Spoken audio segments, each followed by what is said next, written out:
Now I would like to call Mr. Muhammad Munir. As I have already told you that he is a former chief manager of State Bank of Pakistan. He has more than 3 decades experience in central banking and management. During this, he has played a versatile roles on different positions as he will work as joint director, as chief manager, and taught at Pakistan's Institute of Management Lahore, Kinnaid College Lahore, and GC University Lahore. Currently, he is teaching Islamic banking and finance at UCP, Punjab College, and UWAS Lahore. He has written dozens articles and books on Islamic banking and finance. Please, sir, come on the stage.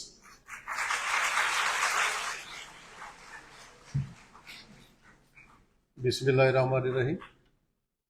With the permission from chair, میں نے جیسے پہلے عرض کیا تھا کہ ایک پیغام ہے میرے پاس جس کے لیے میں لاہور سے آیا اور مجھے خوشی ہے کہ میں اپنے نوجوان دیکھ رہا ہوں جنہوں نے پاکستان کو سنوارنا ہے، سنبھالنا ہے۔ آج کا جو موضوع ہے بہت بڑا موضوع ہے اور اس کے بارے میں جو میری انڈرسٹینڈنگ ہے وہ 2 قسم کی ہے۔ ایک تو روایتی ہے، میں جب اسکول میں پڑھتا تھا تو ہم نبی پاک صلی اللہ علیہ وسلم کی باتیں کرتے تھے، پڑھتے تھے، پھر آگے کالج میں آیا، یونیورسٹی میں آیا تو یہی سارا نالج تھا ذات محمد صلی اللہ علیہ وسلم کے بارے میں، کیونکہ ہمارا دین سب سے اعلیٰ، ہماری کتاب سب سے اعلیٰ، ہمارا نبی سب سے اعلیٰ۔ جب یہ میں نے چیزیں میرے ذہن میں آئیں تو کچھ سوال میرے ذہن میں ابھرے، وہ میں آپ سے شیئر کرنا چاہتا ہوں۔ اگر میرا دین سب سے اعلیٰ ہے، میرے دین کی کتاب سب سے اعلیٰ ہے، میرے نبی پاک صلی اللہ علیہ وسلم سب سے اعلیٰ ہے، اور یہ فیکٹ ہے، ایسے ہی ہے، تو میں کیا ہوں؟ وٹ ایم آئی؟ اور یہ جو میں باتیں کرتا ہوں یہ میری لائف میں کیوں ریفلیکٹ نہیں ہوتی؟ پنجاب یونیورسٹی میں I was doing M A economics, 7 paper تھے ایم اے اکنامکس کے، 6 پیپر انگریزی میں تھے، 1 paper Islamic economic values Urdu زبان میں تھا۔ باقی سارے پیپرز کے سلیبس میں تھیوریز تھی، فنکشنز تھے، فارمیٹس تھے، جو اسلامی معاشی اقدار کا پیپر تھا اس میں کہانیاں تھیں، اخلاقی کہانیاں۔ تو a question came into my mind، کیا میرے دین کا معاشی نظام نہیں ہے؟ کیا میرے دین کا اخلاقی نظام نہیں ہے؟ تو پھر مائی ڈیئر اسٹوڈنٹس، میں نے خود ڈھونڈا سیرت نبی صلی اللہ علیہ وسلم کہ میں کیسے نالج کی باتیں، ایتھکس کی باتیں، ڈیموکریسی کی باتیں، ویئر از مائی دین؟ کیا یہ دین صرف بیان کرنے کے لیے ہے، دوسروں کو بتانے کے لیے ہے؟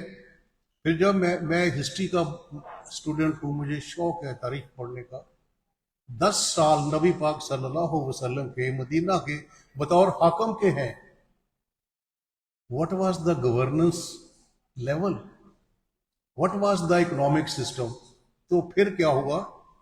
یہ سوال جب میں نے کیے اپنے آپ سے، جو مجھے جواب نہیں ملے، تو پھر میں اپنے اساتذہ، اپنے اسکالرس کے پاس گیا، اور میرا ایک بنیادی سوال تھا جس نے مجھے آج یہاں لا کے کھڑا کیا ہے۔ میں آپ کے سامنے آیا ہوں، آپ لوگوں نے مجھے اتنی عزت دی ہے، اللہ آپ کو اور عزت دے، کہ کیا دین معاشی نظام کے بغیر ہے؟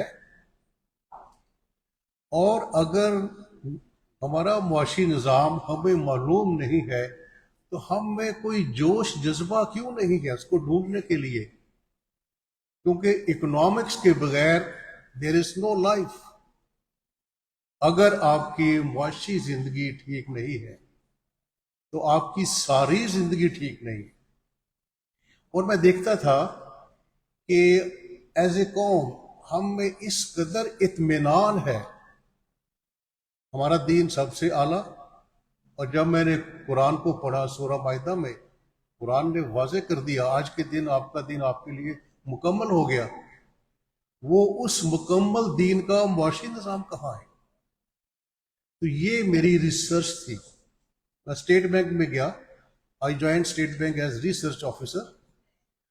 اور پھر اللہ کا خاص کرم ہوا، نبی پاک صلی اللہ علیہ وسلم نے ریاست مدینہ میں ایک معاشی نظام بھی نافذ کیا تھا جس کے بارے میں ہم ٹوٹلی بے خبر تھے.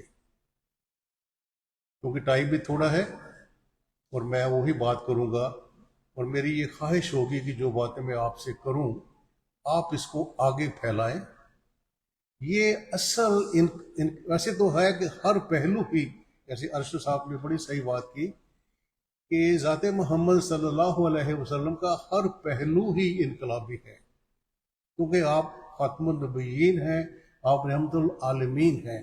تو لازمی تھا، اٹ از کوائٹ لاجیکل کہ آپ کا ہر میسج انقلابی ہوگا. تو میں آپ سے عرض کروں، جب نبی پاک صلی اللہ علیہ وسلم مدینہ گئے تو یہودیوں کی 4 مارکیٹس تھی، اور آپ نے وہاں جا کے ایک مارکیٹ قائم کی. اور آپ کو اس قدر جلدی تھی، حالانکہ مسجد نبوی کی ضرورت تھی، مسلمانوں کے پاس نماز کے لیے کوئی جگہ نہیں تھی، آپ نے بنائی. مکہ کے جو قریش تھے وہ اپنا سامان چھوڑ کے مکہ میں جان بچا کے آئے تھے. مدینہ کے انصار کاشتکار تھے، اور شہر میں یہودیوں کی 4 مارکیٹس تھیں. As such there was no need for new markets. لیکن آپ کو اتنی جلدی تھی کہ آپ نے کہا ایک بڑا سا خیمہ لگاؤ اور اس میں مارکیٹ بناؤ. وہاں سے آپ نے آغاز کیا. چونکہ میں نے اکنامکس پڑھی ہے، اسٹیٹ بینک میں میرا کام ہی تھا اکنامک انالیسز، مانیٹری پالیسی. جو لوگ اکنامکس ڈپارٹمنٹس ہیں وہ ان چیزوں کو سمجھتے ہیں. تو ایک پورا فل فلیج نظام دیا، معاشی نظام، مکمل اکنامک سسٹم دیا ذات محمد صلی اللہ علیہ وسلم نے. اور وہ معاشی نظام آج کے تقاضے بھی پورے کرتا ہے. جو میرا چیلنج ہے، I go to universities with this challenge. پہلی بات، انسانیت کا پہلا معاشی نظام، اور میں نے اس کا نام رکھا ہے مدینہ اکنامکس، کیونکہ کیپٹلزم، کمیونزم، اور یہ میرا کلیم ہے کہ Medina economics is the first economic system of mankind which is still fresh today and has the capability of solving today's economic problem. IMF کا مصیبت پڑی ہوئی ہے، IMF یہ کر رہا ہے، یہ شرطیں لگا رہے ہیں. وہ کیا سسٹم تھا، میں وہ آپ لوگوں سے شیئر کرنا چاہتا ہوں. نبی پاک صلی اللہ علیہ وسلم نے کیسے نافذ کیا. دیکھیے، اکنامک جو ایکسپلائٹیشن ہے اس کی 3 شکلیں ہوتی ہیں. پہلے تو جو ہے economic system is a market based. منڈی میں، بازار میں آپ جاتے ہیں، صبح شام چیزیں خریدتے ہیں. اکنامک سسٹم مارکیٹ کا نام ہے. ہم کہتے ہیں سود کا خاتمہ کر دو، سود تو بعد میں آتا ہے اور اکنامک سسٹم کا ایک حصہ ہے. تو جب نبی پاک صلی اللہ علیہ وسلم گئے تو مدینہ کے معاشی نظام کے 3 استحصال تھے، 3 ایکسپلائٹیشنز. مارکیٹ میں 3 قسم کے لوگ ہوتے ہیں. وہ لوگ جو اپنی چیزیں مارکیٹ میں بیچنے کے لیے لاتے ہیں، اسے ہم کہتے ہیں supply side of the market. دوسرا ہوتا ہے جو لوگ کسٹمر خریدنے جاتے ہیں، اسے ہم کہتے ہیں demand side of the market. اور ایک تیسری برائی ہوتی ہے سود کی، جس سے سارے معاشرے کا استحصال ہوتا ہے. اور جب میں ان چیزوں کو دیکھتا ہوں آئی ونڈر کہ نبی پاک صلی اللہ علیہ وسلم تو ایک اکانومسٹ بھی تھے. آپ نے ایک سیکوینس دیا اور وہ ذات راہ ہے ہم لوگوں کے لیے کہ ہم نے اپنا اکنامک سسٹم کیسے ٹھیک کرنا ہے. پہلے آپ نے مارکیٹ کی سپلائی سائڈ کو ٹھیک کیا. وہ لوگ جو مارکیٹ میں اپنی چیزیں لے کر آتے تھے ان کو فیئر ریٹرن یقینی کیا. مارکیٹ سائڈ ریفارمز جو مدینہ کے یہودی تھے ان کے خریدنے کے برتن اور تھے. اس وقت برتن تھے جسے سائے کہتے ہیں عربی میں. برتن اور خریدنے کے اور تھے, بیچنے کے اور تھے. آپ نے جو پہلی ریفارم کی, کہا کہ جو مدینہ کے میجرز ہیں, جیسے اپنے دودھ کو پیمائش کرنی ہے وہ مدینہ کے ہوں گے, جو ویٹس ہیں وہ مکہ کے ہوں گے. مکہ کے ساتھ حالت جنگ میں تھے, لیکن آپ نے آج بھی ہم کہتے ہیں کہ ویٹس اینڈ میجرز, آپ نے کہا مکہ کے ویٹس ہوں گے, کیونکہ جب آپ نے سونا تولنا ہوگا, چاندی تولنا ہوگا, وہ مکہ کے لوگ گلوبل ٹریڈر ہیں. آپ نے پہلے مارکیٹ کی ریفارمز کی, اور ڈیٹیل ہے, اس قدر ڈیٹیلز ہیں.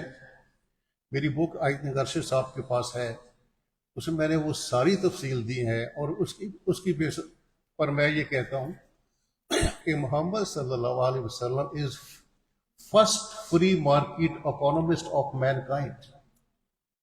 چیلنج کے ساتھ کہتا ہوں کہ پہلے فری مارکیٹ جو آج کا سسٹم ہے, western capitalism is a free market economic system. نبی پاک صلی اللہ علیہ وسلم دنیا کے پہلے فری مارکیٹ اکانومسٹ تھے.